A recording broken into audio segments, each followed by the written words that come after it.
Ispahani Mirzapur zero আওয়ারে স্বাগত জানাচ্ছি। আমি তৌহিদ শান্ত। দর্শক, ঠিক এই মুহূর্তে সারা দেশে যে কথাটি খুব বেশি আলোচিত হচ্ছে সেটি আপনি জানেন যে পুরান ঢাকার একটা হত্যাকাণ্ডের বিষয়। সেই হত্যাকাণ্ডের কোনো বিবরণ আমি দিতে চাই না, সেটি অনেকে দেখেছেন, অনেকে দেখতে বিব্রত বোধ করেছেন এবং এই যে এক ধরনের ভায়োলেন্স, অর্থাৎ হত্যাকাণ্ড বিষয়টাই ভায়োলেন্স, কিন্তু সেই হত্যাকাণ্ডরও যে পরিস্থিতি এবং যেভাবে হত্যা করা হয়েছে এবং সেটি বেমালুম 2 দিনের জন্য চেপে যাওয়া, গণমাধ্যমগুলো সেগুলোর তাদের চোখ এড়িয়ে যাওয়া, 2 দিন পরে হঠাৎ করে এটি সামাজিক যোগাযোগ মাধ্যমে আত্মপ্রকাশ করা এবং এরপর সেটি নিয়ে তুমুল আলোচনা এবং সারা দেশব্যাপী এক ধরনের চাপের মুখে পড়া সরকার এবং সরকারের সঙ্গে সঙ্গে রাজনৈতিক দলের একে অপরের প্রতি যে বিষেধগার, যেটি আমরা গেল 15-16 বছরের মধ্যে দেখেছি, কিন্তু একটি ঐক্য আমরা দেখেছিলাম 1 বছর আগে, সেই ধরনের ঐক্যমত্য পুরোপুরি ফাটল ধরনের একটি পরিস্থিতি। এইটি হলো বাংলাদেশের এখনকার অবস্থা এবং যে কারণে আজকের যে বিষয়, আমি এত লম্বা সূচনা করার মানে হলো আজকের বিষয়ের নাম আমরা দিয়েছি অস্থির সময়। দর্শক, ইস্পাহানি মির্জাপুর জিরো আওয়ারে আমরা যে বিষয়ে আলোচনা করব সেটির নাম আজকে অস্থির সময়। আমাদের সঙ্গে আছেন বিএনপির জাতীয় নির্বাহী কমিটির সদস্য এবং সাবেক এমপি, খাগড়াছড়ির এমপি, জাতীয় নির্বাহী কমিটির সহ কর্মসংস্থান বিষয়ক সম্পাদক ওয়াদুদ ভূঁইয়া, আপনাকে স্বাগত জানাচ্ছি এবং রাজনৈতিক বিশ্লেষক অ্যাডভোকেট আবু হেনা রাজ্জাকী, আপনাকেও স্বাগত জানাচ্ছি। আমরা আলোচনায় প্রবেশ করব, তবে তার আগে বরাবর মতো আমরা শিরোনামটা দেখে আসি। আজকে সারা দেশে যে শিরোনামগুলো আমরা পেলাম সেটি দেখে আলোচনা শুরু করব। নির্বাচন ও গণতন্ত্র বাধাগ্রস্ত করতে গভীর চক্রান্ত চলছে, অভিযোগ বিএনপির। সোহাগ হত্যাকাণ্ডে প্রকৃত ঘটনা উদ্ঘাটনের দাবিতে দেশজুড়ে ছাত্রদলের বিক্ষোভ।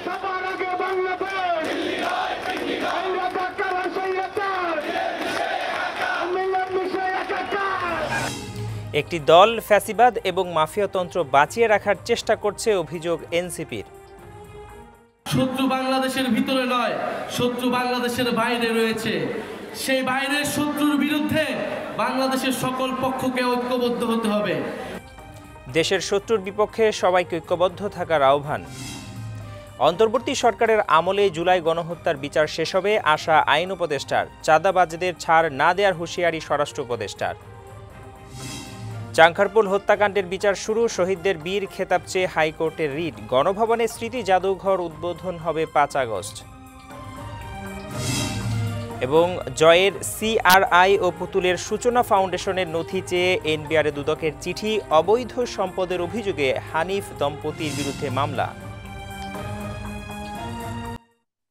দর্শক, শিরোনামগুলো শুনছিলেন। আমাদের অনুষ্ঠানটি বৈশাখী টেলিভিশনের পর্দার পাশাপাশি ফেসবুক এবং ইউটিউবে সরাসরি সম্প্রচারিত হচ্ছে। আপনারা চাইলে সেখানে কমেন্ট করতে পারেন, কোনো প্রশ্ন থাকলে, আমাদের অতিথিদের কাছে কোনো প্রশ্ন থাকলে সেটি জানতে পারেন।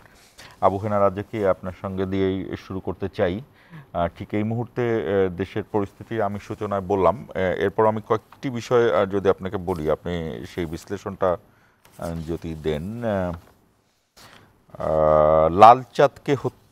লালচাঁদ হত্যাকে নির্বাচনী পরিবেশ বিঘ্নের অজুহাত করা হচ্ছে, মির্জা ফখরুল।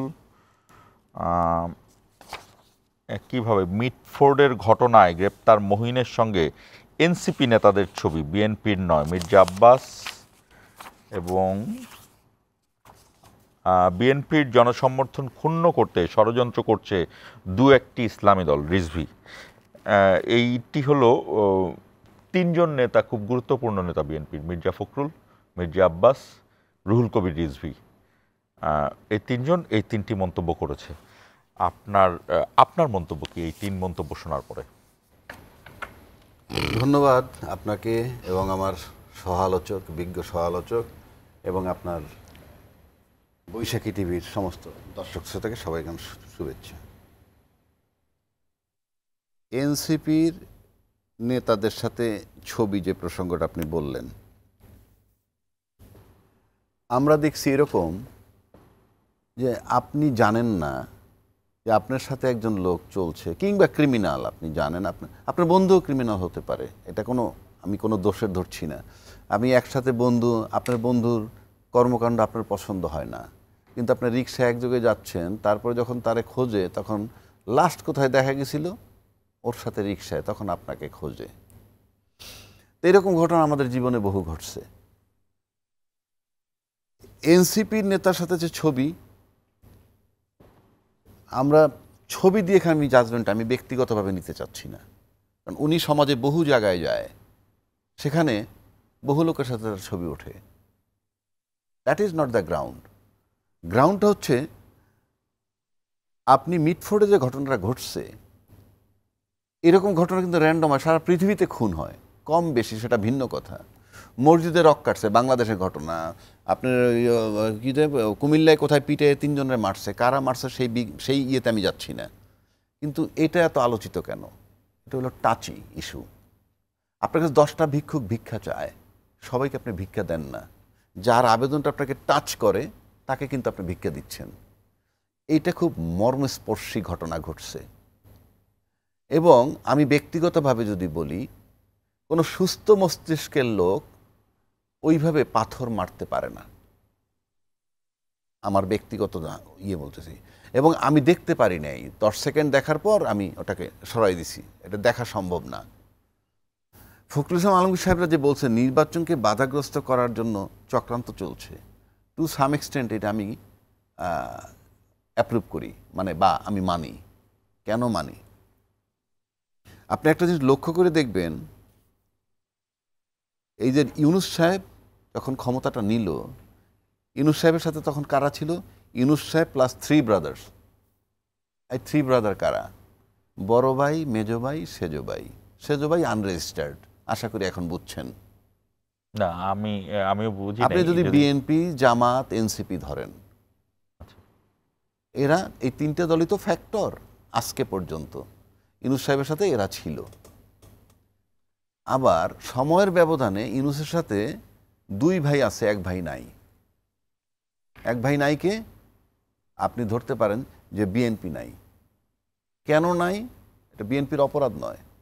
বিএনপি নির্বাচন চাচ্ছে, গণতান্ত্রিক দেশে সে নির্বাচন চাইবে সময়ের ব্যবধানে, কিন্তু এই নির্বাচনটার আগে কিছু কন্ডিশন ইম্পোজ করছে আবার ওনরা, সংস্কার, বিচার, তারপরে জুলাই সনদ ইত্যাদি ইত্যাদি। জামাত আবার বলছে লেভেল প্লেইং ফিল্ড যদি ঠিক থাকে তাহলে ডিসেম্বরের আগেও করা যায়, তবে রমজানের আগে করলে ভালো। তার মানে লেভেল প্লেইং ফিল্ড ইস্যুটা রাখছে। আর ব্যক্তিগতভাবে আমি মনে করি যে এনসিপির নেতা, ওর নাম কি, মাহমুদ, আসিফ মাহমুদ, উনি কিন্তু বলছিলেন আমাদের আসিফ মাহমুদ তো এনসিপির নেতা না। আরে সরি, নাহিদ ইসলাম। না, নাহিদ ইসলাম। আসিফ হইল কি বলে, উপদেষ্টা। উনি বলছিলেন যে কি বলে, সেনা প্রধান সম্পর্কে উনি বলছিলেন, যেটা বলছে সেটা আমরা বলতে পারি যে বুকে পাথর চাপা দিয়ে ইউনূস সাহেবকে মেনে নিচ্ছে। এটার মানে হচ্ছেই একটা বৈরী সম্পর্ক, বোঝা যায়। এটা স্বাভাবিক হওয়ার কথা না। 13ই জুন যে ঘটনাটা ঘটলো লন্ডনে, এই 13ই জুনের পরে কিন্তু একটা টার্নিং পয়েন্ট হয়েছে বাংলাদেশের রাজনীতিতে। কোথায় সেটা? এই যে ফখরুল ইসলাম আলমগীর সাহেব যে বলছে সেটা আমি মিলাই দিচ্ছি আপনাকে। ডিসেম্বরে নির্বাচন চাইছে বাংলাদেশে এই বিএনপি, এবং লন্ডন বিএনপি যাকে আমরা বলি, সেও কিন্তু ডিসেম্বরেই চেয়েছিল, ডিসেম্বরের মধ্যে। ওয়াকারুজ্জামান সাহেব বলছিলেন যে ডিসেম্বরের মধ্যে নির্বাচন হওয়া সম্ভব। তাহলে এটা একটা মিল ছিল। কিন্তু 13ই জুনের পর কিন্তু এখানে শিফট হয়ে গেল, ওটা চলে গেল মধ্য ফেব্রুয়ারিতে উইথ সাম কন্ডিশনস। এই যে মধ্য ফেব্রুয়ারিতে চলে গেল, আমার কাছে তখন ঠিক মনে হয় যে একটা মিসআন্ডারস্ট্যান্ডিং শুরু হইল, গ্যাপ। কারণ যেখানে 30শে ডিসেম্বরের সাথে ঐক্যমত্য ছিল, সেখান থেকে শিফট করায় একটা গ্যাপ হয়েছে বলে আমার কাছে মনে হয়। এবং এই গ্যাপের সাথে একটা গ্যাপ হইলে আপনার অবিশ্বাস তৈরি হয়, গ্যাপ হইলেই আপনার অবিশ্বাস তৈরি হবে। এখন অবিশ্বাসটা কি? অবিশ্বাসটা হইল এই যে আজকে মনে করেন বেনজির সাহেব বলে গেছে যে 90 ভাগ প্রশাসন এখনও আওয়ামী লীগের, এবং আওয়ামী লীগ কিন্তু 75 সালের পরে 21 বছর পর ক্ষমতায় আসছে। সুতরাং এখন আওয়ামী লীগ হিসাব করতেছে যদি কোনো কারণে নির্বাচনটা সুন্দরভাবে হয়ে যায়, তাইলে কিন্তু এই শক্তিটা জনসমর্থন নিয়ে কমফোর্টেবলি 5 ইয়ার্স থাকবে। থাকতে পারবে কি পারবে না সেটা সেকেন্ডারি, কিন্তু থাকবে। থাকতে গেলে কি হবে, তাদের ডিস্টেন্স বাড়বে রাজনীতির থেকে। কিন্তু ইউনূস সাহেব জনসমর্থিত লোক না, যদিও সে বৈধ, কিন্তু উনি চলে যাবেন এটা নিশ্চিত, এবং এপ্রিল মের মধ্যে উনি চলে যাবেন। এই যদি চলে যায়, ইউনূস সাহেব যদি চলে যায় এবং নির্বাচনটা যদি না দিতে পারে, ইউনূস সাহেব কিন্তু নির্বাচন না দিতে পারলেও চলে যাবে, আমি আপনাকে ইনশিওর করছি উনি চলে যাবে। সুতরাং নির্বাচনটা না দিয়ে যদি চলে যায় সে, তাহলে যে ভ্যাকুয়ামটা তৈরি হবে সেটা তৃতীয় কারো কাছে দায়িত্বটা যেতে হবে। সেই তৃতীয় দায়িত্ব যেই থাকুক না কেন, বাংলাদেশে যেভাবে সারাউন্ডিং এখন, এই তৃতীয় যেই আসুক সেই to some extent direct or indirect পতিত শক্তির পক্ষের লোক। সুতরাং তৃতীয় এই ভ্যাকুয়ামের পরে কারা আসবে? তৃতীয় জানেই আসুক। নির্বাচন যদি না হয়, এদের তো নির্বাচন ছাড়া ক্ষমতা আসার সুযোগ নাই, কিন্তু নির্বাচন যদি না হয় এবং পরিস্থিতি এরকম অস্থির পরিস্থিতি হয়, যেমন ধরেন আপনি এই যে হত্যাটা একটা অস্থিরতা, আপনি সংস্কার নিয়ে অস্থিরতা, ঐক্যমত্য অস্থিরতা, মবের অস্থিরতা, বহিষ্কারের অস্থিরতা, বিএনপি বহিষ্কারও করতেছে। তারপরে আসেন আন্তর্জাতিক আদালতের অস্থিরতা, তারা বলছে আমরা এরা বিচার করে ফেলবে নির্বাচনের আগেই, মানে সেখানেও একটা অস্থিরতা কাজ করতেছে। তারপরে যদি নির্বাচন বাধাগ্রস্ত করার যে চক্রান্ত চলছে, এরপর যদি বলেন বাইরের শত্রু কাজ করতেছে, যেটা নাহিদ বলল, তাহলে টোটাল দেশটার ভিতরে একটা অস্থিরতা চলতেছে, এবং অস্থিরতার রেজাল্টটা ফাইনালি ওইটাই আসবে যে নির্বাচন যদি না হয়, ইউনূস সাহেব চলে গেল, চলে গেলে যে তৃতীয় ব্যক্তির কাছে আসবে, যেখান থেকেই আনেন, সে পতিত সরকারের পক্ষের লোক হবে, কারণ এর বাইরে কোনো লোক নাই। ওয়াদুদ ভাইয়া, নাহিদ ইসলামের একটি বক্তব্য আমরা শুনছিলাম, যেটি আবু হেনা রাজ্জাকেও বললেন যে শত্রু দেশের বাইরের। আপনার কি মনে হয় কে শত্রু আসলে? শত্রু আপনারা যে চক্রান্তের কথা বলছেন, শত্রু কে? শত্রু একাধিক। প্রথমত হলো পতিত সরকার গণতন্ত্রের শত্রু, দেশের শত্রু, সার্বভৌমত্বের শত্রু ছিল। সেই শত্রুকে আমরা পরাভূত করে তারা পালিয়েছে, তারা বাইরে থেকে শত্রুতামি করছে। দেশের গণতন্ত্র এবং দেশের আগামী নির্বাচনকে কিভাবে ব্যাহত করা যায়, সে অর্থে পতিত আওয়ামী সরকারই দেশের শত্রু। পাশাপাশি বর্তমানে দেশে আরেকটি শত্রু ক্ষমতার মোহে এবং লোভে স্বপ্নে বিভোর হয়ে নিজেদের আসল চেহারা প্রকাশ করছে। তাদেরকে মানুষ বলতো রাজাকার, আমি বলি মৌলবাদ। তাদের একটা উত্থান সৃষ্টি করার জন্য তারা চেষ্টা করছে। আমার দৃষ্টিতে তারা এখন শত্রু দেশের ভিতরে, কারণ নির্বাচনের প্রতিবন্ধকতা তারাই সৃষ্টি করছে। প্রতিটা বিষয়ে তারা এমন ভাব করছে যে মনে যেন বাংলাদেশটা তারা গিলে ফেলেছে, সমগ্র বাংলাদেশের মানুষ যেন তাদের পক্ষে, অথচ তাদের ২৬ লক্ষ ভোটের বেশি ভোট নাই। সেই জন্য তারা আজকে আপনার ভোট চাচ্ছে। কিসের ভোট? সমানুপাতিক, জি, সংখ্যানুপাতিক হারে, আনুপাতিক হারে। অর্থাৎ এটাকে একজনে কটাক্ষ করে, অর্থাৎ মজা করে, রস করে বলছিল যে এই সংখ্যানুপাতিক ভোট মানে কি। তো একজন ঠাট্টা করে বলছিল যে তুমি ভোট দিবার ট্রাম্পকে, এমপি হয়ে যাবে হিরো আলম। এইটাই জামাত ইসলাম এখন চাচ্ছে। এটাও চাওয়া কিন্তু দেশের মধ্যে শত্রুতামি করার জন্য এবং নির্বাচনকে পিছিয়ে দেওয়ার জন্য, বাধাগ্রস্ত করার জন্য।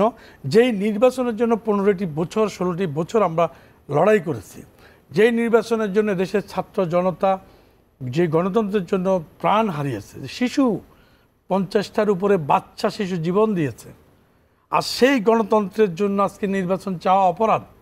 তারা নির্বাচন চায় না। এরশাদের মৃত্যুর পরে তাদের নতুন একজন এরশাদের জন্ম হলো, জামাতের ভিতরে জামাতের আমির সাহেব।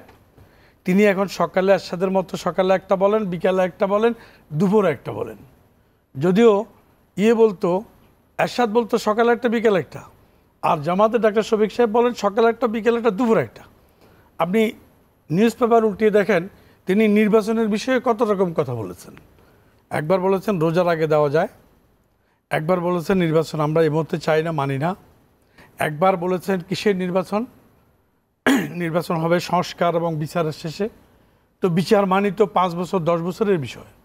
তারা তো নির্বাচনের বিপক্ষে বলছেন না, নির্বাচনের সময় নিয়ে কথা বলছে। না, নির্বাচনের বিপক্ষে তো বলছে না, নির্বাচনের সময় নিয়ে যেটা বলছে এটাই তো বিপক্ষে যাচ্ছে। একটা অন্তর্বর্তীকালীন সরকারের হাতে কতদিন দেশ চলবে? বিদেশিরা আজকে আমাদের সাথে বিজনেস করছে না, চুক্তি করছে না। আমাদের দেশে যারা পুঁজি বিনিয়োগ করবে তারা একটা সরকারের জন্য অপেক্ষা করছে, একটা সরকার আসার পরে তারা ইনভেস্টমেন্ট করবে। সর্ব জায়গায় আজকে অস্থিরতা, যে আপনাদের টপিকস অনুযায়ী অস্থিরতাটা এই জায়গায়, অস্থিরতা এই জায়গায় যে নির্বাচনটা যেহেতু অনিশ্চিত, তাই দেশে অস্থিরতা। নির্বাচনটা অনিশ্চিত করছে কারা? এরা জামাত এনসিপি। এরা কেন করছে? যেহেতু তারা জানে নির্বাচনে গেলে তারা জয়লাভ করবে না, অতএব তারা এখনই অনেক পাওয়ারফুল ভাবে এবং সেই পাওয়ারটাকে তারা এনজয় করতে চাচ্ছে। যতদিন নির্বাচন প্রলম্বিত হবে আমরা পাওয়ারটাকে এনজয় করব, বাই দিস টাইম আমরা হৃষ্টপুষ্ট হব। আমরা হৃষ্টপুষ্ট হওয়ার পরে আমরা ইলেকশন করবো এবং বিএনপিকে আমরা হারাই দেব। কিন্তু তারা তো একবারও চিন্তা করছে না। বিএনপি গণমানুষের দল, অনেক গভীরের শিকড়। হ্যাঁ, বিএনপির অনেক ভুল থাকতে পারে, অযোগ্যতা থাকতে পারে, ব্যর্থতা থাকতে পারে, কিন্তু বিএনপি যে একদম গতিত, মাটির সাথে গতিত এটি দল। এটা কিন্তু জামাত ইসলাম এনসিপি শিশু, আমি ছোট ভাইদেরকে শিশু দল বলি, শিশু পার্টি এখন বুঝছে না। হ্যাঁ, তারা কিন্তু আপনি এই যে ধরেন যে আপনি যে আজকে রাজাকার, আমরা আলোচনা করতেছি রাজাকার মৌলবাদ যে ইস্যুটা আপনি আনলেন জামাতের বিরুদ্ধে মেইনলি, না শুধু জামাত না, বা যাদের বিরুদ্ধে আনেন, কিন্তু এই জামাতের সাথে তো আপনার একবার সখ্যতা কইরা তারপরে আপনারা নির্বাচন করলেন, করছি। ঠিক আছে? হ্যাঁ, মানে তখন গ্রাউন্ডটা কি ছিল? তখন গ্রাউন্ডটা ছিল আওয়ামী লীগের সাথে আমাদের যেহেতু লড়াইটা হচ্ছে, সেই লড়াইয়ের পাশে আমরা ভোটের জন্য জামাত ইসলামকে আমাদের প্রয়োজন। যেমনিভাবে আওয়ামী লীগও তার মানে হচ্ছে যে আমার ভোট নেওয়া জরুরি, ভোট নিয়ে ক্ষমতায় যাওয়া জরুরি হয়, তাতে যত ডার্টি লোকই হোক তার সাথে আমার সখ্যত হইতে কোনো আপত্তি নেই। না, সেটা আপত্তি না আছে, তারপরে সেটা শুধু বিএনপিকে দায় করলে হবে না। আপনি দেখেন বিএনপি, আমার বোঝার জন্য, কারণ আমি তো রাজনীতিবিদ না, আমি আপনাকে বুঝাই বলছি। যেমন দেখেন বিএনপির এগেনিস্টে জামাতকে আওয়ামী লীগ নিয়েছিল, আওয়ামী লীগ একসাথে আন্দোলন করেছে, মতিউর রহমানের সাথে বৈঠক করেছে। আপনার এই যে আপনার জামাতের যে মারা গেলেন মূল নেতা গোলাম আজমের পায়ে ধরে সালাম করলেন, এবং এরশাদের সাথে যে এরশাদ স্বৈরাচার, যে স্বৈরাচারের বিরুদ্ধে আমরা আওয়ামী লীগ বিএনপি বোদ্ধা পার্টি, বোদ্ধা দল আন্দোলন করলাম, মিলন হত্যা সহ বহু হত্যাকাণ্ড এরশাদ ঘটালো, সে এরশাদের সাথে কিন্তু হাসিনা জোট করেছে, আওয়ামী লীগ। হ্যাঁ, তার মানে হচ্ছে যে ক্ষমতায় থাকার জন্য, ক্ষমতায় যাওয়ার জন্য, মানে হটেবার ইউনিট আমাদের যা প্রয়োজন আমরা তা করতে পারি। এটা ব্যাড কালচার। না, এটা করছি তো, আমরা অতীতে করছি, সেখান থেকে সরে আসতে। এবং আপনি এটা দেখেন যে তাইলে এখন আপনারা যেমন জামাতের জন্য দরজা বন্ধ হয়ে গেল, এনসিপির জন্য খোলা রাখা হইলো। এনসিপি এখন পর্যন্ত আনরেজিস্টার্ড দল। এনসিপি কি চায়? জুলাই সনদ চাচ্ছে, জুলাই চার্টার সংবিধানের ভিতরে ইনসার্ট করতে চাচ্ছে, যেটা আপনারা রাজি না। আবার তারা বিচার আগে চায়, সংস্কার আগে চায়। আপনারা বলতেছেন এটা চলমান প্রক্রিয়া। আমি আবু হেনা রাজ্জাকের এই প্রশ্নটাই খুব ভালো সেক্ষেত্রে আবার জামাত ভালো না, ধরে নিলাম জামাত স্বাধীনতার বিরোধী শক্তি, আমি বলি না, সবাই বলে, সবাই বলে। এনসিপির সাথে আবার তাইলে আপনার কিভাবে এই যে দরজা খোলাটা, মানে কি কারণে? এটার সাথে সম্পর্ক প্রশ্নটি করতে চাই, সেটি হলো যে ঠিক এই মুহূর্তে এই জামাত এনসিপির যে বিষয়গুলো বলছেন, এনসিপির কথা যেটা বললেন, এনসিপির যে নেতারা আছে তারা গণ অভ্যুত্থানে কিন্তু নেতৃত্ব দিয়েছিল। আমি বলছি না যে এনসিপিতে আর কেউ ছিল না, ওই আন্দোলনে আর কেউ ছিল না, কারণ তখন তো এনসিপি হয়নি। ঠিক এই মুহূর্তে এই যে পরিস্থিতির কথা বলা হচ্ছেন যে নির্বাচনকে পেছানোর জন্য, আপনি কি মনে করেন যে এই যে সংস্কার ঐকমত্য কমিশন যে কথাগুলো বলছে, উচ্চকক্ষ সহ আরও বেশ কিছু আলোচনা আসছে, যদিও এখনও সংখ্যানুপাতিক বিষয়টি নিয়ে আলোচনায় আসেনি, এই সব কিছু সংস্কার না করে, বা সবচেয়ে বড় কথা যে বিচারটা নিজেও একটি সংস্কার, আমার মনে হয় বিচারের বিষয়, সেই জায়গাতে না গিয়ে এই মুহূর্তে নির্বাচন হওয়াটা বেশি জরুরি। অবশ্যই একটা নির্বাচন ছাড়া, একটা নির্বাচিত সরকার ছাড়া দেশের কোনো দেশেরই কোনো স্টেবিলিটি আসতে পারে না। আপনি ইউনিট সরকারের বৈধতা আছে কতটুকু, কিভাবে আপনি খেয়াল করে দেখেন। হাইকোর্টের ছোট্ট একটা আদেশের মাধ্যমে ওনাকে বৈধ করা হয়েছে। অতএব এই ঠুনকো একটা মানে সময়ের সরকারকে নিয়ে আপনি বৈতরণী পার হতে পারবেন না। এখন যেমন ধরেন পুলিশ এখন অনেকটা জায়গায় নিরুপায় হয়ে আছে, তারা কোনো শেল্টার বা সাহস পাচ্ছে না। আমি অনেক পুলিশের সাথে কথা বলছি, সাহসটা পাচ্ছে না এই জন্য যে তারা ভাবছে যে কোনো আনস্টেবল গভর্নমেন্ট। আমি ভুল করি, ভ্রান্তি করি। গভর্নমেন্টের সাথে পুলিশের সম্পর্ক কি? আমাদের দেশের কালচার, মাস্টার এন্ড সার্ভেন্ট। আমাদের দেশের কালচার অনুযায়ী কালচারের বিষয় নাই এখানে, একদিনে চেঞ্জ করতে আমি বলি পারবেন না। না, আমি আপনার বলি, এই যে কথাটা আনলেন, আপনাদের নৈতিক দায়িত্ব, রাজনীতিবিদদের নৈতিক দায়িত্ব ছিল এই ক্ষেত্রে বলা যে উনি নির্বাচিত সরকার না, বাট উনি সবার অ্যাপ্রুভাল নিয়ে বসছে। কোথায়? না, আমি বলি বঙ্গভবনে বসছে। বঙ্গভবনে উপস্থিত ছিলেন কারা? আপনারা সবাই। বঙ্গভবনে তো রাষ্ট্রপতি। না, বঙ্গভবনে উপস্থিত ছিলেন কারা? ওই যে তিন বাহিনীর প্রধান ছিলেন, সমস্ত রাজনীতিবিদরা ছিলেন, সুশীল সমাজ ছিলেন, সবাই মিলে তাকে বসানো হয়েছে। তার মানে রাষ্ট্রীয়ভাবে একটা সুপার বৈধতা দিয়ে তাকে বসানো হয়েছে। তার কাজ কি কেউ এনশিওর করে নাই। বলছিল কি কি কাজ আপনি করবেন, করেন নাই। উনি কে? উনি একটা অন্তর্বর্তীকালীন সরকার। অন্তর্বর্তীকালীন সরকারটা কি? আউটগোয়িং সরকার গেল গিয়ে একটা, আর একটা সরকার আসবে নির্বাচনের মাধ্যমে। মাঝখানের পিরিয়ডটা হইল অন্তর্বর্তীকালীন সরকার, এবং সেটার কোনো মেয়াদ নাই, কোনো মেয়াদ দেওয়া হয় নাই। উনি মেয়াদ দিছেন, নিজের থেকে নিজে মেয়াদ দিছেন, উনি সর্বোচ্চ জুনের মধ্যে চলে যাবেন। কিন্তু এই যে প্রশাসন তার কথা শোনে না, পুলিশ তার মাঠে কাজ করে না, রাজনীতিবিদরা কি কেউ বলেছেন যে উনি ফর দ্য টাইম বিং আসছে, একটা নির্বাচন দিয়ে চলে যাবে, সমস্ত কোঅপারেশন তাকে করো? করে নাই। আমরা বলেছি। আজকে আমি একটা প্রশ্ন রেখে যাচ্ছি। আমরা দেখছি এই যে কথাটা বললো যে নির্বাচিত সরকারের কাছে যদি ক্ষমতা না যায় তাহলে পরে স্ট্যাবিলিটি আসে না। যতবার এরকম পরিস্থিতি হয়েছে তার আগে কি নির্বাচিত সরকারই তো ছিল, মানে রাজনৈতিক সরকারই তো ছিল। সামরিক শাসন যা হয়েছে তার আগে কি, সামরিক শাসনের আগে তো একটা রাজনৈতিক সরকার থাকে। তো রাজনৈতিক সরকার থেকে সামরিক শাসকের কাছে যায় কেন, কিভাবে যায়, কার দোষে যায়? 111 হলো কার দোষে? তার আগে তো নির্বাচিত সরকার ছিল। ইউনূস সরকারের আগে কোন সরকার ছিল? রাজনৈতিক সরকার ছিল।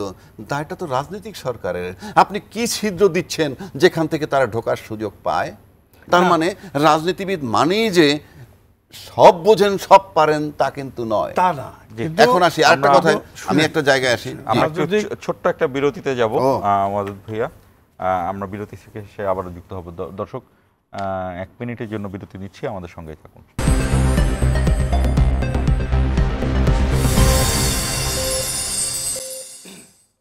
আবার স্বাগত ইসলামী মিডিয়া পড়জি আওয়ারে। ওয়াদুদ ভাই, আমি একটি বিষয় জানতে চাই, সেটাই আবু হেনা রাজ্জাকি বললেন ডক্টর ইউনূস নির্বাচন না দিয়েও চলে যেতে পারেন।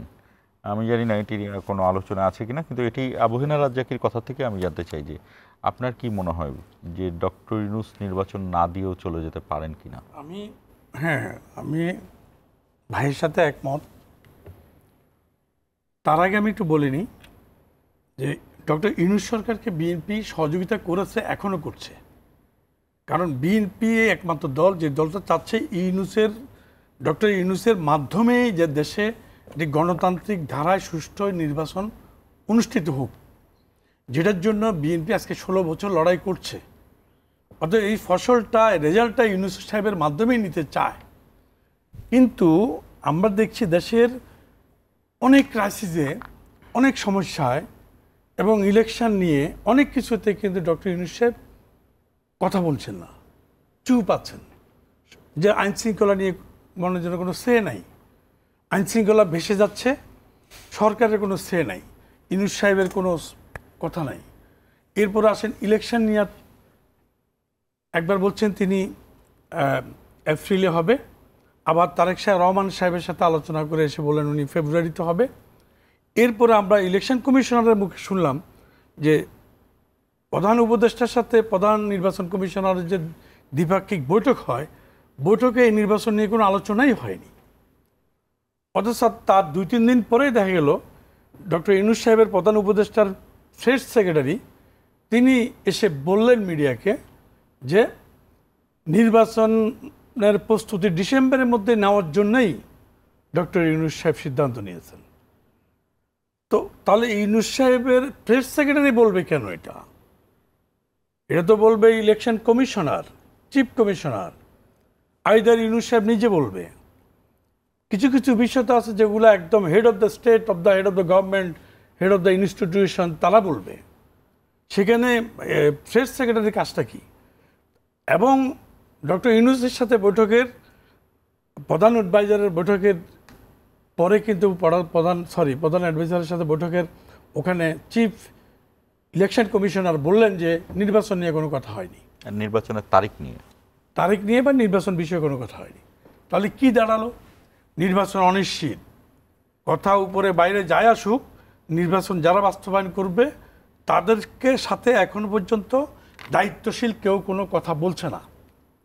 এই জায়গায় এসে ইউনূস সাহেবের সাথে আমাদের একটু অভিমান আছে।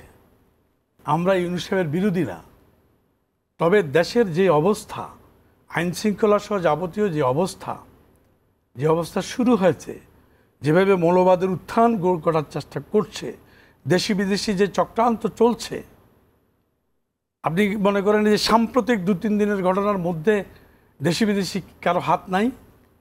আমি মনে করি অবশ্যই দেশি এবং বিদেশি একটি মহলের ইন্ধন আছে, হাত আছে। দেশকে অস্থির করার জন্য, দেশকে অস্থিতিশীল করার জন্য তারা কাজ করছে, নির্বাচনকে পিছিয়ে দেওয়ার জন্য। আপনি আসেন, আজকে যে এনসিপি নিয়ে আমরা কথা বলছি, তারা আমাদের ছোট ভাই, রাজনীতি করার, রাজনৈতিক দল করার অধিকার সবার আছে, তাদের ব্যাপারেও আমাদের কোনো ভিন্নমত নেই। কিন্তু প্রশ্ন হলো, তারা চাইলো কোটা বাতিল, চাকরি, তারা চাইলো কোটা বাতিল করে চাকরি দাও, আর চাকরি ছেড়ে দিয়ে ওনারা হলেন কি উপদেষ্টা, হয়ে গেলেন কি একটা দলের প্রধান, দল বানালেন। এবং সেই দলের মাধ্যমে আজকে আমাদের দেশে যেটা ট্রেডিশনালি চলে, চাঁদাবাজি থেকে শুরু করে সব বড় রকমের ঘটনা ঘটাচ্ছেন। শেখ হাসিনা বললো তার পিয়ন 400 কোটি টাকার মালিক হয়েছে 15 বছরে। আর আমরা দেখলাম যে এলজিআরডি অ্যাডভাইজার আসিফ মোহাম্মদ সজীব ভুঁইয়া, ওনার পিও সেই কয়েকশো কোটি টাকার মালিক, আপনার এপিএস 341 কোটি টাকার মালিক, পিএস যে কত টাকার মালিক সেটা বলা যাচ্ছে না। তাহলে সজীব ভুঁইয়ার কত হাজার কোটি টাকার মালিক হয়েছে এই মাত্র 1 বছরে। তাহলে তাদের তো দাবি ছিল শুধু চাকুরির থেকে এখন কেন তারা পাওয়ার এনজয় করতে আসলো? স্বাধীনতা যুদ্ধের পরে তো স্বাধীনতার সময় তো ছাত্র যুদ্ধ করেছে, যুদ্ধ শেষ করে এসে তো অস্ত্র জমা দিয়েছে, তারা তো কেউ ক্ষমতার অংশীদারিত্ব চায়নি।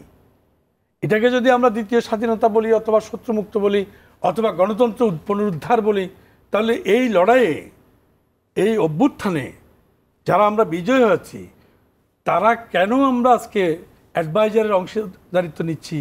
আজকে আমরা একটা দল গঠন করছি, আমরা ওই বিজয়ের সকল কৃতিত্ব আমরা নিতে চাই। অথচ বাংলাদেশ জাতীয়তাবাদী ছাত্র দলের 451 কি 54 জন ছেলে মারা গেছে, ছাত্র মারা গেছে, এবং ছাত্র দলের নেতাদেরই সবচেয়ে অগ্রণী ভূমিকা ছিল, যুবদল, স্বেচ্ছাসেবক দল সহ, কিন্তু সেখানে কোনো শিবিরকে দেখা যায়নি। এনসিবির আজকে যারা আছে তারা ছিল, তারা কারা? যেমন আপনি ধরেন যে সারজিৎ, আপনি অ্যাভেলেবেল আপনি ভিডিও দেখতে পাবেন, সে শেখ মুজিবুর রহমানকে উপরে যে কথা বলেছে, যে শেখ সাহেবকে হত্যা করে তারা প্রমাণ করতে চেয়েছিল শেখ সাহেব শেষ বাণী, বাংলাদেশ শেষ, কথার কথা। এরকম হাসিনার পক্ষে, শেখ সাহেবের পক্ষে এই সারজিৎ কিন্তু অনেক বক্তৃতা দিয়েছে, ছাত্রলীগের পক্ষে অনেক বক্তৃতা দিয়েছে, এবং এই যে হাসনাত ছাত্রলীগের পক্ষে অনেক বক্তৃতা দিয়েছে। এরপর তাদের অনেকেই কিন্তু শিবিরের সাথে তারা সম্পৃক্ত ছিল। এখন তারা একটা দল গঠন করলো, এবং আপনি আরও আশ্চর্য হবেন, 7 তারিখে ঢাকা বিশ্ববিদ্যালয়ের যারা ছাত্র শিবিরের সেক্রেটারি এবং সভাপতি এবং সেক্রেটারি হলো, দুজনই ঘটনাক্রমে আমার এলাকার ছেলে। তারা 4 তারিখেও কিন্তু সরকার বিরোধী আন্দোলনকারী ছেলে মেয়েদের উপর হামলা করেছে, জয় বাংলা বলে জিন্দাবাদ দিয়েছে, এবং শেখ হাসিনার সরকারের বিরুদ্ধে যারা আন্দোলন করেছে তাদেরকে পিটিয়েছে, গুলি করেছে। আর এরা 7 তারিখে হয়ে গেল ছাত্র শিবিরের সভাপতি সেক্রেটারি ঢাকা বিশ্ববিদ্যালয়ের। তাহলে এতদিন তারা ছিল আওয়ামী লীগের আঁচলের তলে, আওয়ামী লীগের লুঙ্গির তলে। তাহলে এইভাবে আওয়ামী লীগের শেখ হাসিনার আঁচলের তলে আর কারো লুঙ্গির তলে লুকিয়ে থেকে দেশ গঠন করা যায় না। এবং এনসিপির উচিত হয়নি, অর্থাৎ বৈষম্য বিরোধী ছাত্র আন্দোলন নেতাদের উচিত ছিল তারা যার যার পড়ার টেবিলে ফিরে যাওয়া।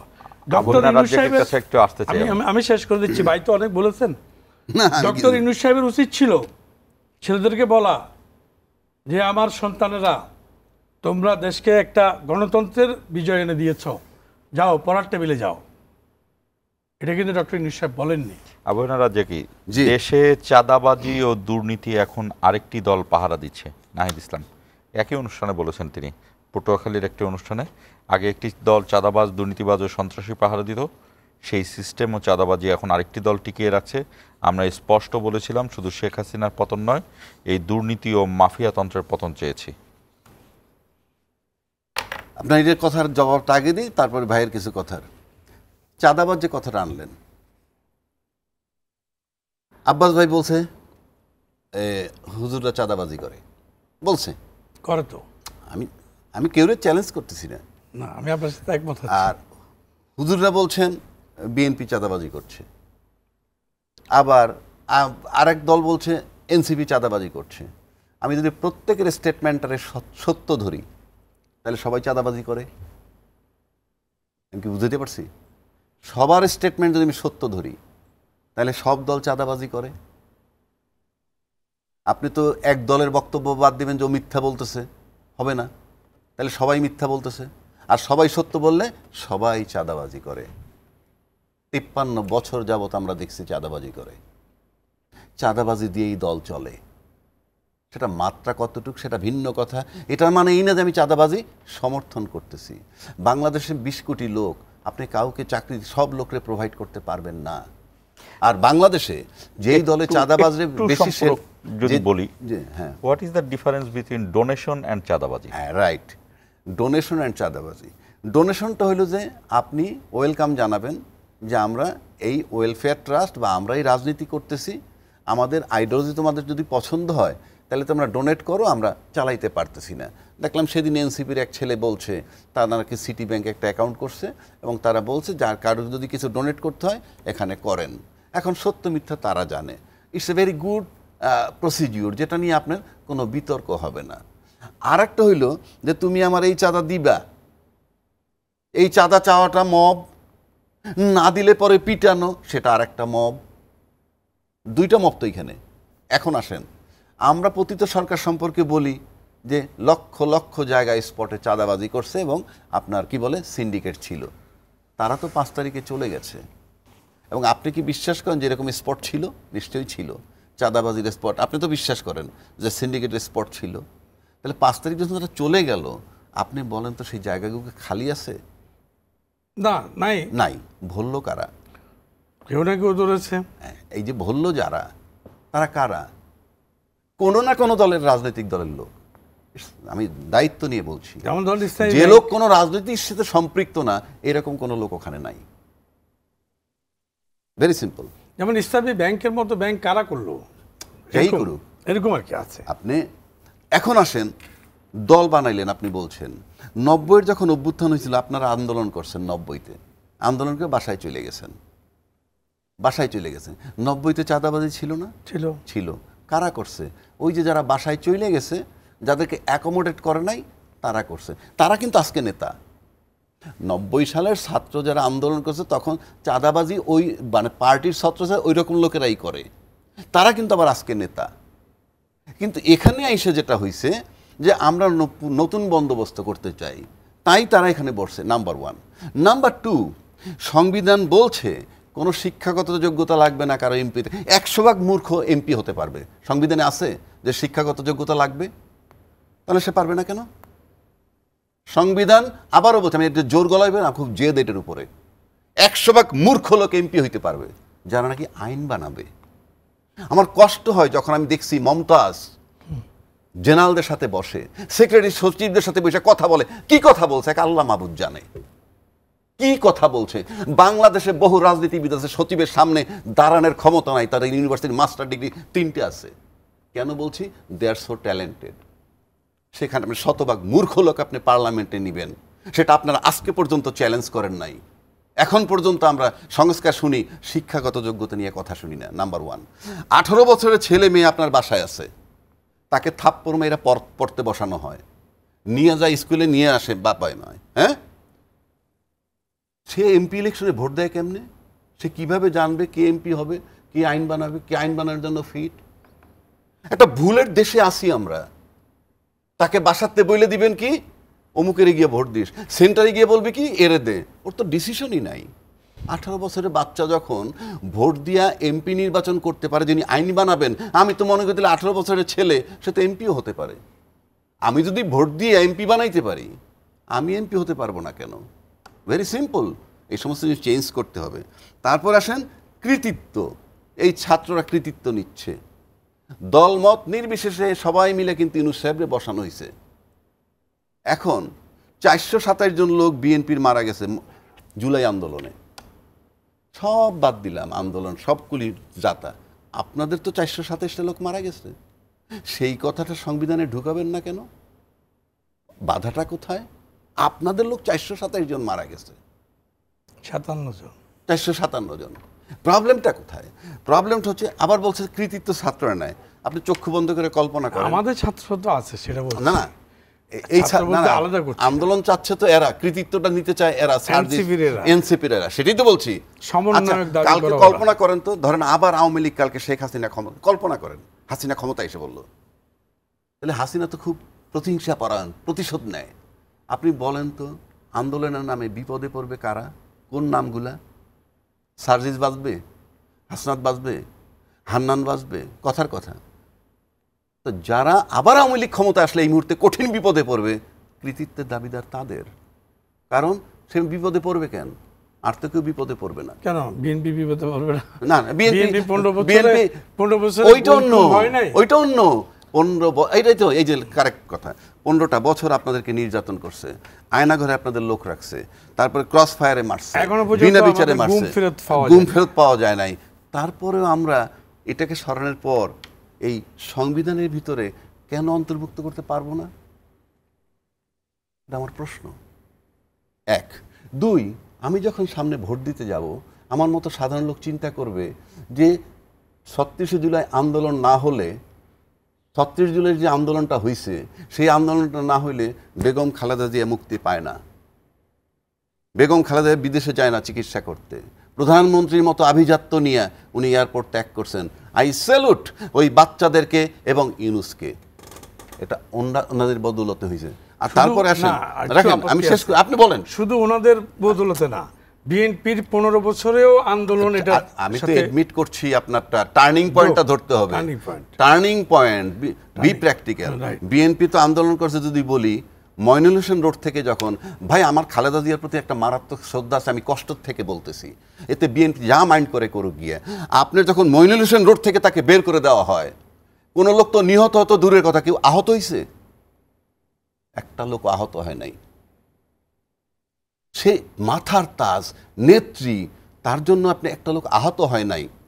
সেক্ষেত্রে জুলাই টার্নিং পয়েন্টের পরে যেটা হয়েছে, আজকে যদি আমার মা এরকম কোনো বিপদে, কোনো সিচুয়েশনে মুক্তি পাইতো, আমি জীবনভর রাজনীতি দরকারে ছেড়ে দিতাম, কিন্তু তার বিরুদ্ধে কথা বলতাম না।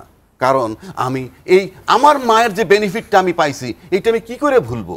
সুতরাং সেজন্য আমার কষ্ট যে এত যখন আপনারা দাবি করেন সব কিছু মিলে, তাহলে এই আমি যখন ভোট দিতে, আমি না শুধু, সবাই চিন্তা করবে যে আমরা ভোট দিয়ে কি হয়েছে, পরীক্ষিত যে দলগুলো সবাই আমরা ভোট দিয়ে দেখছি সাধারণ জনগণের জন্য কোন কাজে লাগে, সবচেয়ে বেশি বেনিফিটেড হয় দলের লোকগুলো। আচ্ছা, এর বাইরে যারা আছে নট বেনিফিটেড, তাহলে আমি তো এখন ভোট দিতে গিয়ে দেখবো, চিন্তা করব, আমার তো ভোট সবসময় বিফলে যায়। কিন্তু 36 জুলাইতে যারা রোল প্লে করছে, let us go for them.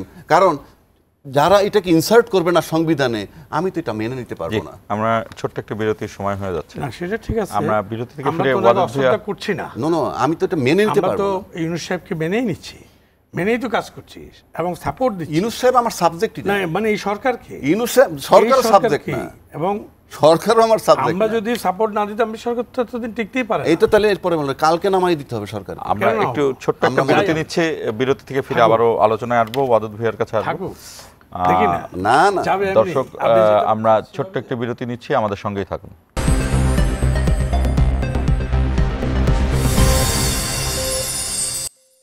দর্শক আবারও স্বাগত ইস্পাহানি মির্জাপুর জিরাওয়ারে। ওয়াদুদ ভাই আপনার কাছে আসতে চাই, শেষ করছিলেন আবহেনা রাজ্জাকি এবং ঠিক এই মুহূর্তে যে কথাগুলো তিনি বলছিলেন, আপনি ঠিক এই মুহূর্তে সবচেয়ে ক্ষমতারশালী দল বা বড় দল যদি বলা যায় বিএনপি, এবং বিএনপির ডক্টর ইউনূসকে তার হাতকে শক্তিশালী করার জন্য এক ধরনের অঘোষিত এক ধরনের আলোচনা তো ছিলই। বিএনপি নিজে বিভিন্ন সভা সমাবেশে বলেছে, আপনি এখানে বলুন, আপনার কি মনে হয় যে বিএনপি সব ধরনের সহযোগিতা করছে সরকারকে? কারণ হলো এর আগে আপনাদের দলের একজন নেতার কাছ থেকে আমরা কিন্তু এটাও শুনেছি যে নির্বাচনের ব্যাপারে কোনো ধরনের কোনো সমস্যা দেখা দিলে বিএনপির সহযোগিতা বন্ধ করতে বাধ্য হবে। হ্যাঁ, ডক্টর ইউনূস সরকারকে বিএনপি সর্বাত্মকভাবে সহযোগিতা করছে, যতটুকু সরকার চাচ্ছে তার থেকে বেশি। কখনো কখনো সরকার বিএনপিকে ইগনোর করছে, সহযোগিতা চাচ্ছে না, ওই যে তুমি কে, এরকম একটা আচরণ আমরা পরিলক্ষিত হচ্ছে আমাদের মধ্যে। তারপরেও আমরা একটা গ্রেটার ইন্টারেস্ট, একটা ভালো নির্বাচনের স্বার্থে ওনাকে চাই, শেষ পর্যন্ত ওনাকে চাই।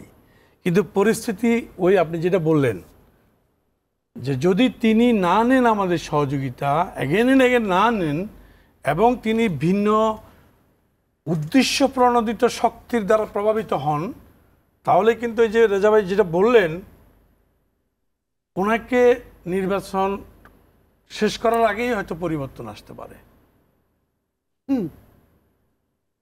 নির্বাচন শেষ হওয়ার আগেই ওনার পরিবর্তন ঘটে যেতে পারে।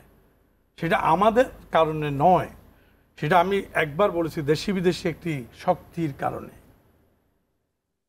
এবং দেশে যে অস্থিতিশীল অবস্থা সৃষ্টির কারণে।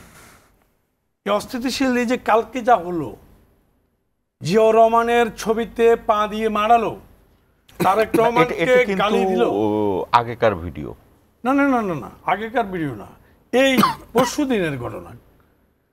আমরা তো আমাদের নেতা তারেক রহমান বলেছে তোমরা কেউ জবাব, এক মিনিট, তোমরা কেউ জবাব দিবে না, তোমরা চুপ থাকো, এবং আমরা কোনো কাউন্টার আমাদের ছেলেপেলেরা করে নাই। এটা ফুললি উস্কানিমূলক প্রোগ্রাম করলো, তারেক রহমানকে এইভাবে অপমানজনক গালিগালাজ করলো। আজকে আমরা গণতান্ত্রিকভাবে কাউন্টার দিলাম সারা বাংলাদেশের মানুষের ঢল নামিয়ে দিয়ে। তোরা করেছিস 10-20 জন নিয়ে মিছিল, আর আজকে রাতের অন্ধকারে আমরা আজকে দিনের বেলায় লাখো লাখো মানুষের মিছিল করালাম। তারেক রহমান সেটাই প্রমাণ করতে চেয়েছে, এবং পাশাপাশি আমরা এটা উপলব্ধি করলাম একজন নেতাকে কখনই গালি দেয় যখন ওই নেতা আসলে সত্যিকারে কাউন্টেবল হয়। তা তো বটেই। সরওয়ার্দী বলেছিল ওরা যতদিন আমাকে গালি দিবে তোমরা ধরে নিবে আমি তোমাদের সাথে আছি, আর ওরা যেদিন আমাকে গালি দেওয়া বন্ধ করে দেবে তোমরা ধরে নেবে আমি তোমাদের সাথে নাই। তাহলে আজকে তারেক রহমানকে গালি দেওয়া মানে আমরা খুশি হচ্ছি, কিন্তু তারেক রহমানকে গালি দেওয়া মানে তারেক রহমান ফ্যাক্টর, আমরা খুশি হচ্ছে মানে আমরা আমরা আমরা গর্ববোধ করছি যে তারেক রহমানকে তারা স্বীকৃতি দিচ্ছে, গালি নয়, ফ্যাক্টর। তারেক রহমান বাংলাদেশের জন্য একটা ইম্পর্টেন্ট ফ্যাক্টর, গণমানুষের কাছে খুবই জনপ্রিয় একজন ব্যক্তি, বাংলাদেশ জাতীয়তাবাদী দলের খুবই মানে মানে মানে পরীক্ষিত এবং বিজ্ঞ, সে আমি বলবো এই মুহূর্তে বিজ্ঞ একজন চেয়ারপারসন ভারপ্রাপ্ত। কারণ ওনাকে অনেকেই বলতো কম বয়স, 27 বছরে আপনার দেখেন গিয়ে এই যে ব্রিটেনের প্রধানমন্ত্রী হয়েছিল। তারেক রহমান তো 60 ছুঁই আমার বয়সী, আমার কাছাকাছি বয়স। জিয়াউর রহমান প্রেসিডেন্ট হয়েছিল কত বছর বয়স? 37 বছর বয়স। শেখ মুজিবুর রহমান কত বছর বয়স হয়েছিল? তাহলে তারেক রহমানকে আপনি ছোট বলেন 60 বছরের পরেও। অতএব তারেক রহমান অত্যন্ত বিজ্ঞ পাজ্ঞ এবং জেন্টেল। আপনি খেয়াল করেন আমাদের চেয়ারম্যানের মুখ দিয়ে, খালেদা জিয়া বলেন, জিয়াউর রহমান বলেন এবং বর্তমান ভারপ্রাপ্ত চেয়ারম্যানের মুখ দিয়ে একটা বাজে শব্দ, একটা রুড ল্যাঙ্গুয়েজ উচ্চারণ হয়েছে। হাসিনা যেভাবে তিরস্কার করে করে কথা বলতো। একটু আপনার সাথে যোগ করি, সেটি হলো জামাত শিবির রাজাকার এই মুহূর্তে বাংলা ছাড়, স্বৈরাচার আর রাজাকার মিলেমিশে একাকার,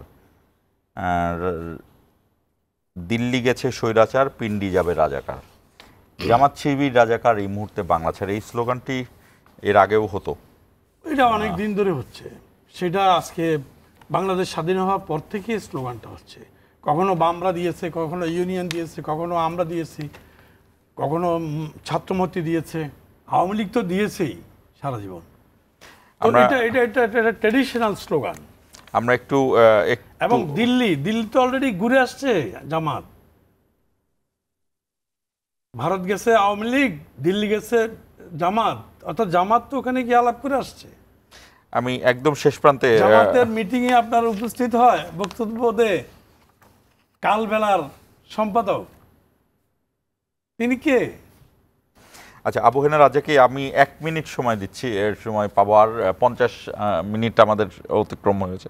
আপনি বলবেন, আমি এই স্লোগানটি আজকে যে বিএনপির যে প্রোগ্রাম ছিল সেই প্রোগ্রামে এ ধরনের স্লোগান দেওয়া হয়েছে। আমি ব্যক্তিগতভাবে যদি আমি এটার জবাব দেই, তাহলে আমার কাছে মনে হয় যে মানে রাজনীতি এমন একটা জিনিস, রাজনীতিতে বোধহয় ব্যক্তিত্বহীনতার যে চর্চাটা, কিংবা রাজনীতিতে আমার কাছে মনে হয় না ম্যাচিউরড কিছু হচ্ছে, কিংবা খুব ভারী কিছু হচ্ছে, খুব সস্তা মনে হচ্ছে।